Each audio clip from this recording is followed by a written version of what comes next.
If you're done with yo-yo diets, miracle pills, calorie counters and weight loss hacks, then you might be in the right place. Welcome to the Quit Your Diet podcast. I'm Michael Dawson, author of Quit Your Diet, Think to Shrink. And I think the name says it all.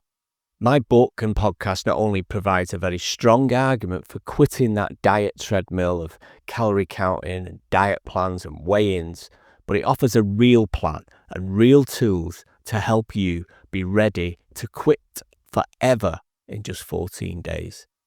And those tools are what I've used in my work for decades, and they've helped millions of people overcome seemingly insurmountable problems, and they can help you too. And as usual, all the free resources are available at actionfactorypublishing.com. And it's worth noting that site members who are signed up before I publish my Quit Your Diet course will get automatic free entry forever.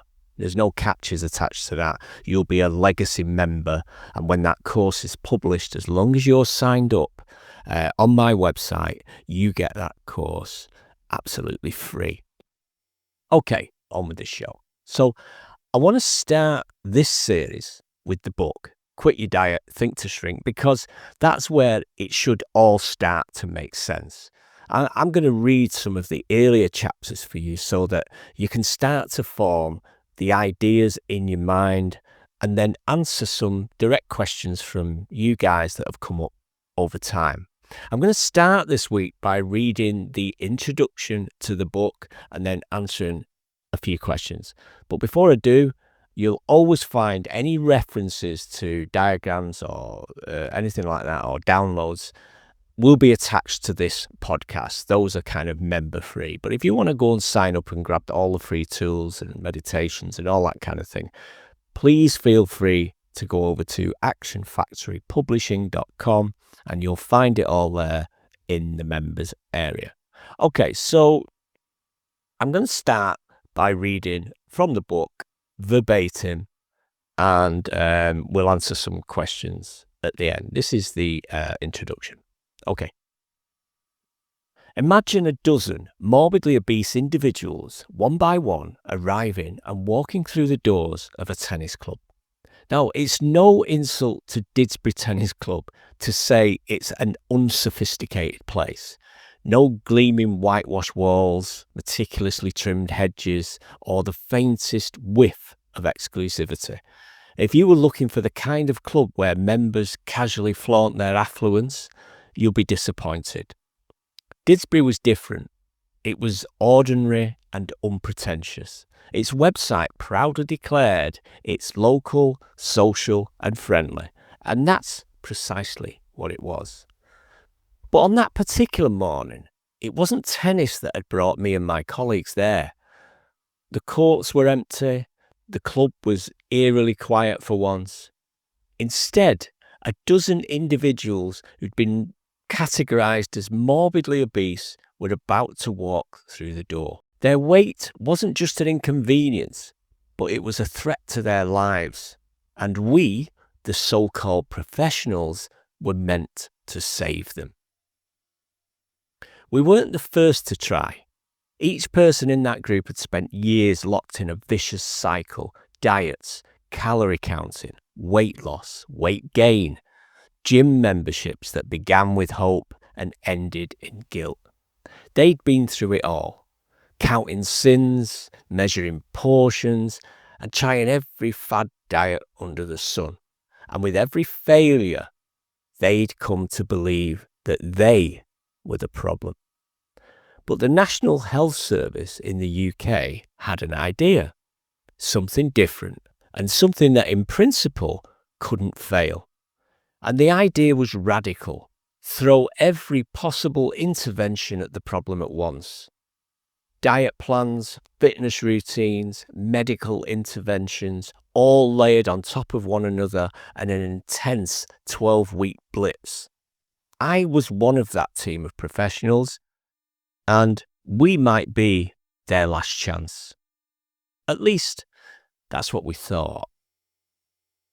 Danielle, the dietitian, stood around flipping through logbooks and recipes she'd prepared with clinical precision.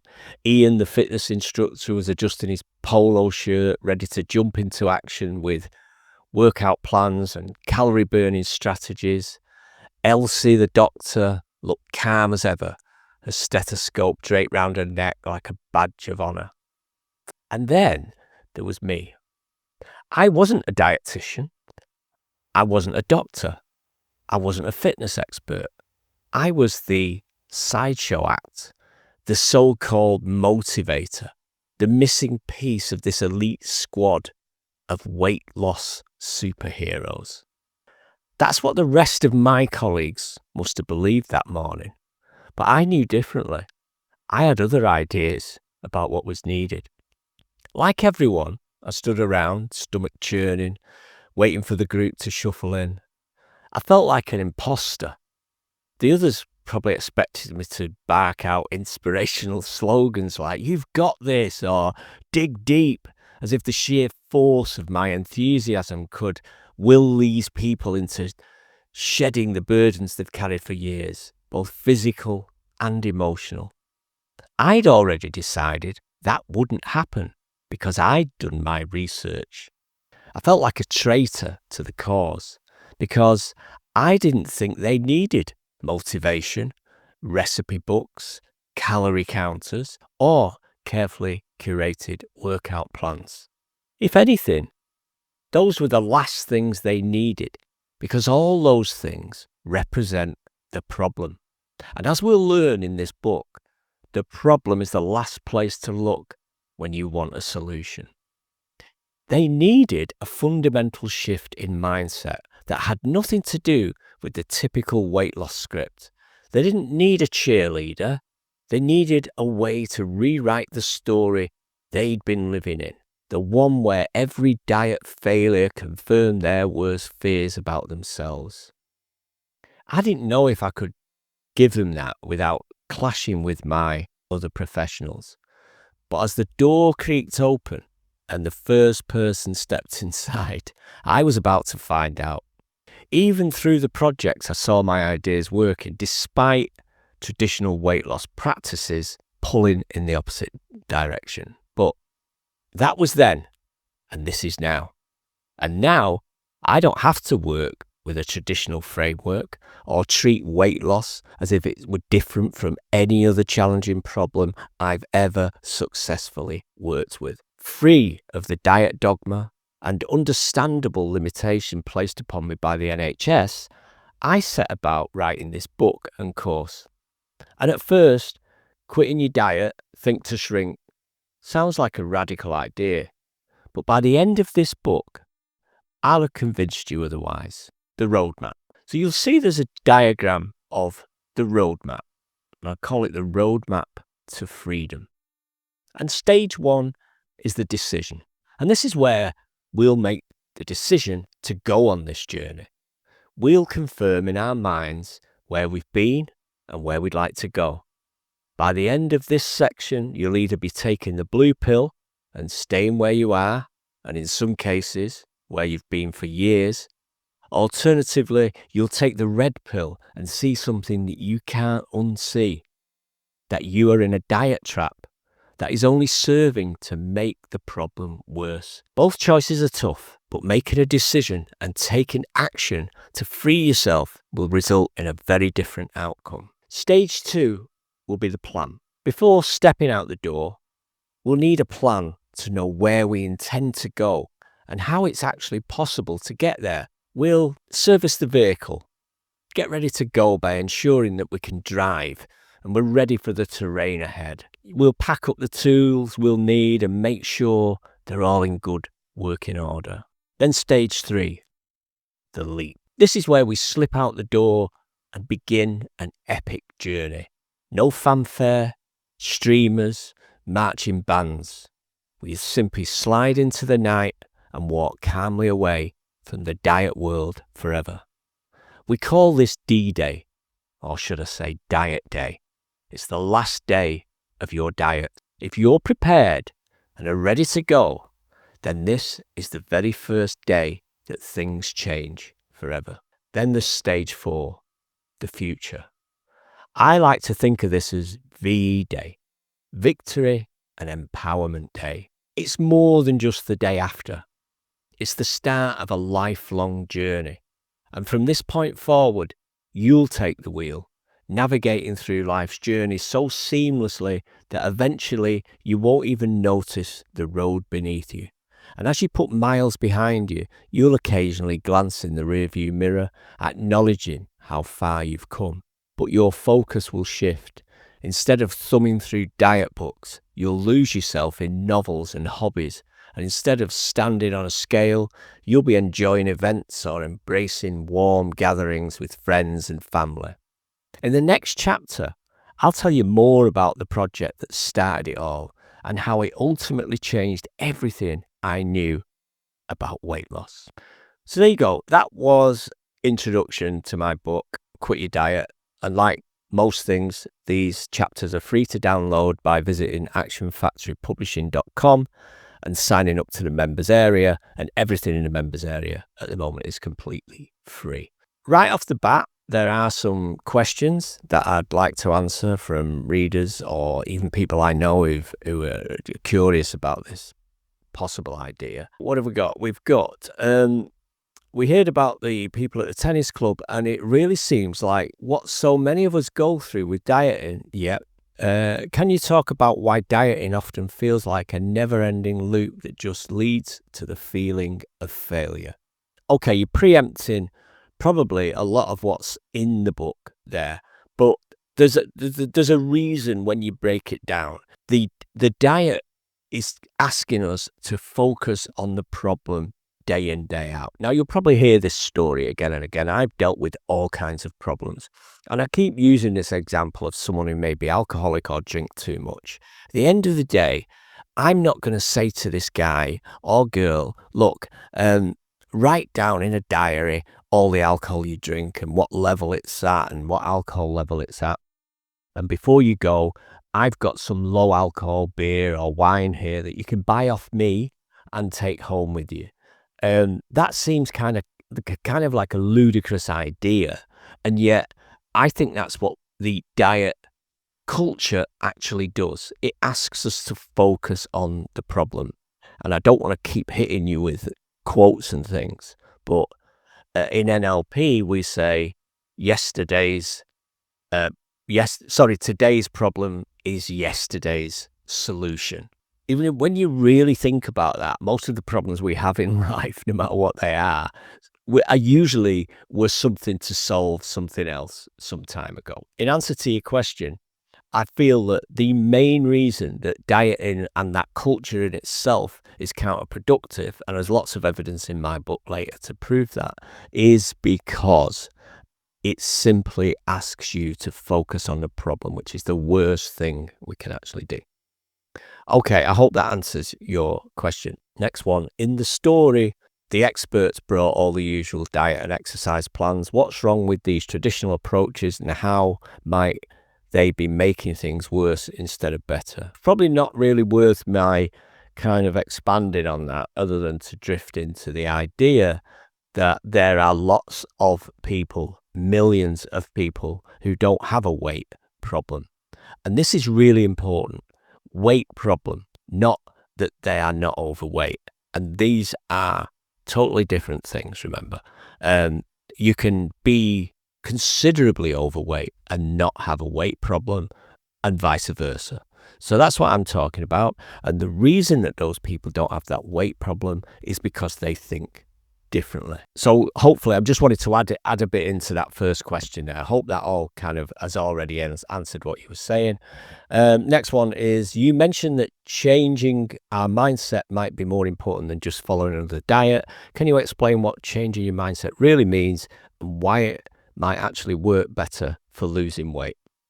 Changing your mindset is a little bit like changing your values, personality, identity, and you'll notice that these things are all at a much higher level. An example I often give is just a personal example, no disrespect, but when I go on the news or the news website and I check the football, There may be news headlines about, for example, the rugby. I don't follow rugby. I have no interest in rugby at all. It's just not my sport. So it goes over my head completely. That's my mindset. My mindset is to just totally kind of ignore that because it doesn't come into my field of vision, if you like. Now, if I changed my mindset, if I met some really good mates and we all went to the rugby and I started getting into that, I'd started looking at that. Imagine that in the world of kind of weight loss and diet, and not in weight loss and diet. You see what I mean? A lot of these people who've changed their mindset or who have a different mindset, what I call the weightless, and they're not necessarily, perfect weight, but it's not on their radar to count calories and put this stuff into diaries and all that kind of thing. Changing your mindset works at a much higher level.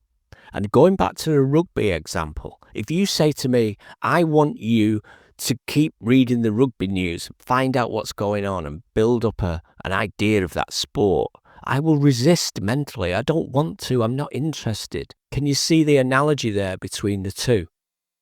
When we change our mindset to be that way, when we talk about losing weight, then everything below that changes. I'm going to demonstrate that in the coming chapters, but everything below your identity, beliefs, and purpose changes hugely. Next one, the role of a motivator. It sounds like being a motivator is different from being a typical diet or fitness coach. What's the difference, and why do you think this could be more effective for people trying to lose weight?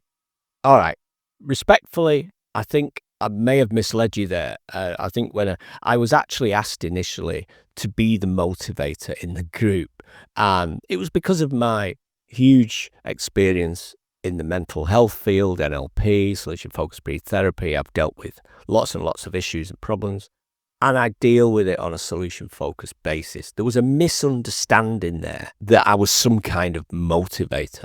I am not a motivator, and that's why I felt like a bit of an imposter when I walked in that room, and I already knew I was not going to be doing any motivating. If anyone was motivating, it was the people in that room. And to be honest, if you're listening to this podcast, if you've read my book, you do not need motivation from me. You just need the tools to help you change your mindset. So I think, you're kind of saying to me, why do I think that being a motivator is more effective? It's a slight misunderstanding. I am not a motivator. I work with people who have problems, and you'll find out in the coming chapters that problems are my thing.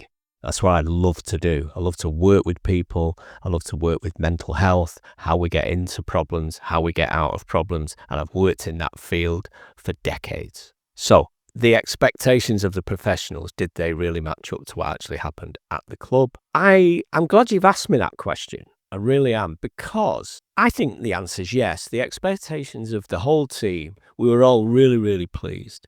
We didn't agree, and there was no disagreement between me and the rest of the team. Nothing was ever said. But I could see that we didn't always agree eye to eye. For example, the project was being judged on pounds and kilos lost over 12 weeks. I knew for a fact that really was not my goal, or was not a criteria for me, because the weight would be a secondary issue, for one, and for two, 12 weeks is a relatively short space of time. With my limited knowledge of weight loss, once you've got over the water loss and that kind of thing, you will find in the book that I'm talking about a much more longer period of time. So if you ask any of the professionals that were on that project, was it a success? I think they'll all say yes. For me, I would say yes, depending upon the criteria that you use. Mine would be quite a lot different. So final question then, I suppose. How does it show that we might need new ways to handle obesity and weight management? It's interesting that, because in the coming chapters, I'm going to be telling you about a thing I call the personal pyramid of change. you will be able to make perfect sense of this pyramid. I've stolen it from a brilliant guy called Robert Dilts, and I've adapted it to my own purposes. I always want to give him full credit for this, a little stroke of genius. However, when I apply this pyramid to weight loss, it becomes blindingly obvious that we need new ways to handle obesity and weight management. It isn't about whether the person has succeeded or failed at all. So that will become more apparent, but I hope that's a satisfactory answer for you. All right, we're going to call it a day there. Thank you so much for listening. My name is Michael Dawson. I'm the author of Quit Your Diet, Think to Shrink. All of any referenced materials, PDFs, diagrams are always around the podcast somewhere.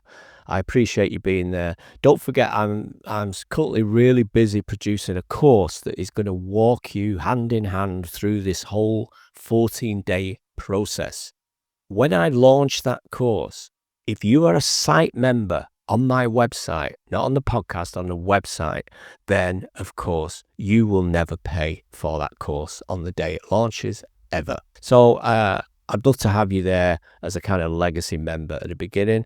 Do subscribe so you don't miss the podcast. We're going to be here every couple of weeks, and I'm going to guide you through this whole process, and we'll carry on talking. So that's it from me. Thank you so much for being there. I've been Mike Dawson, and I'll catch you next time.